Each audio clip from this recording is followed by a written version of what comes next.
ಬೆಳಗಾವಿ ಮಹಾನಗರದಲ್ಲಿಂದು ಯುವ ಮೋರ್ಚಾದಿಂದ ಇಂದು ಪ್ರತಿಭಟನೆ ಮಾಡಿದ್ದೀವಿ. ನ್ಯಾಷನಲ್ ಹೆರಾಲ್ಡ್ ಅನ್ನುವಂಥ ಈ ಪತ್ರಿಕೆ ಒಂದೇನು ಸಂಸ್ಥೆ ರೆಡಿ ಮಾಡಿದ್ರು. ಸ್ವತಂತ್ರ ಪೂರ್ವದಲ್ಲಿ ಜವಾಹರ್ಲಾಲ್ ನೆಹರು ಹಾಗೂ ಸ್ವತಂತ್ರ ಹೋರಾಟದಲ್ಲಿ ಭಾಗವಹಿಸಿದಂಥ ಎಲ್ಲರೂ ನಾನ್ ಪ್ರಾಫಿಟೇಬಲ್ ಇದೊಂದು ಸಮಾಜಕ್ಕೆ ಒಳ್ಳೆಯದೊಂದು ಮೆಸೇಜ್ ಕೊಡೋಣ, ಪತ್ರಿಕೋದ್ಯಮ ಒಂದು ಒಳ್ಳೆಯದಾಗಲಿ ಅನ್ನುವಂತಹ ದೇಶದಲ್ಲಿ ನಡೆಯುವಂತಹ ಎಲ್ಲರಿಗೂ ಸರಿಯಾದ ಮಾಹಿತಿ ಸಿಗಲಿ, ನ್ಯಾಯ ಸಿಗಲಿ ಅನ್ನೋ ಉದ್ದೇಶದಿಂದ ಇದೊಂದು ಮಾಡಿದ್ರು. ಆದರೆ ಬರಬರ್ತದ್ದು ಏನಾಯಿತು, ಅವ್ರ ಪ್ರಾಫಿಟ್ ಸಂಬಂಧ ಇಂದಿಗೆ ಅದು 2,000 ಕೋಟಿ ಮೇಲ್ಪಟ್ಟ ಒಂದು ಆಸ್ತಿ ಹೊಂದಿರುವಂತಹ ಒಂದು ಸಂಸ್ಥೆ ಆಗಿ ಇಂದು 700 ಕೋಟಿ ರೂಪಾಯಿಗಳಿಗೆ ಮೇಲ್ಪಟ್ಟಂತಹ ಒಂದು ಭ್ರಷ್ಟ ಮಾಡಿರುವಂತಹ ಯಾರು ಇದ್ರೆ ಅದು ಸೋನಿಯಾ ಗಾಂಧಿ ಹಾಗೂ ರಾಹುಲ್ ಗಾಂಧಿ. ಆ ರಾಹುಲ್ ಗಾಂಧಿನೂ ಒಂದು ಸಂವಿಧಾನಿಕ ಹುದ್ದೆಯಲ್ಲಿ ಇರುವುದರಿಂದ ಭಾರತೀಯ ಜನತಾ ಪಾರ್ಟಿ ಅದನ್ನು ವಿರೋಧ ವ್ಯಕ್ತಪಡಿಸ್ತದೆ. ಅವರು ತಮ್ಮ ಸ್ಥಾನಕ್ಕೆ ರಾಜೀನಾಮೆ ಕೊಡಬೇಕಂತ ನಾವು ಹಕ್ಕು ಒತ್ತಾಯ ತಮ್ಮ ಮೂಲಕ ಮಾಡ್ತಾ ಇದ್ದೀವಿ. ಮತ್ತು ಈ ಹಾಗೆ ಅವ್ರು ಕೊಡಲಿಲ್ಲ ಅಂದ್ರೆ ನಾವು ಬರುವಂಥ ದಿವಸದಲ್ಲಿ ಉಗ್ರವಾದ ಹೋರಾಟವನ್ನು ಸಹ ನಾವು ಬೆಳಗಾವಿ ಜಿಲ್ಲಾದ್ಯಂತ ಮಾಡ್ತೇವೆ ಅಂತ ಹೇಳಕ್ಕೆ ಇಚ್ಛೆಪಡ್ತೀವಿ.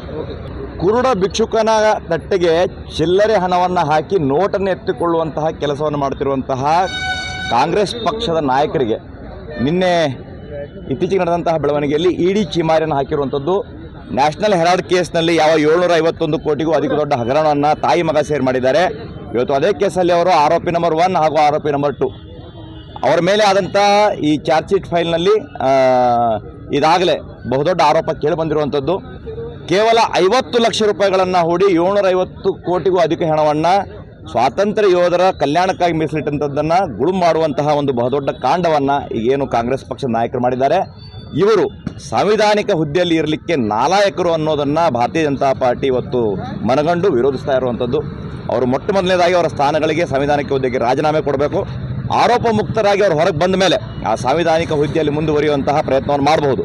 ಆದರೆ ಯಾವ ಜನರನ್ನು ನಂಬಿಸಿ ನಿಮ್ಮ ಕಲ್ಯಾಣವನ್ನು ಮಾಡ್ತೇವೆ ಅಂತ ಹೇಳಿ ದೇಣಿಗೆಯನ್ನು ಸೇಕರಿಸಿ ಒಂದು ಸಂಸ್ಥೆ ಇನ್ನೊಂದು ಸಂಸ್ಥೆಗೆ ಹಣವನ್ನು ವರ್ಗಾಯಿಸಿ ಆ ಶೇರ್ಗಳನ್ನು ತೆಗೆದುಕೊಂಡು ನೂರಾರು ಕೋಟಿ ರೂಪಾಯಿಗಳ ಅವ್ಯವಹಾರವನ್ನು ಮಾಡಿರುವಂತಹ ಕಾಂಗ್ರೆಸ್ ಅಧಿನಾಯಕರು ಮೊಟ್ಟ ಮೊದಲನೇದಾಗಿ ನೈತಿಕತೆಯನ್ನು ಹೊತ್ತು ಆ ಸ್ಥಾನಕ್ಕೆ ರಾಜೀನಾಮೆ ಕೊಡಬೇಕು ಅಂತ ಆಗ್ರಹಿಸಿ ಇವತ್ತು ಭಾರತೀಯ ಜನತಾ ಪಾರ್ಟಿ ಯುವ ಮೋರ್ಚಾ ಬೆಳಗಾವಿ ಸೇರಿದಂತೆ ರಾಜ್ಯಾದ್ಯಂತ ಹಾಗೂ ರಾಷ್ಟ್ರಾದ್ಯಂತ ಒಂದು ಪ್ರತಿಭಟನೆಯನ್ನು ಮಾಡ್ತಾ ಇದೆ.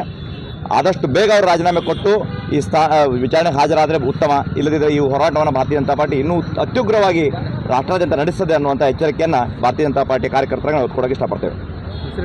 ಮಹಾಂತೇಶ್ ವಕ್ಕುಂದ್, ಭಾರತೀಯ ಜನತಾ ಪಾರ್ಟಿ ಮಹಾನಗರ ಉಪಾಧ್ಯಕ್ಷರು, ಬೆಳಗಾವಿ.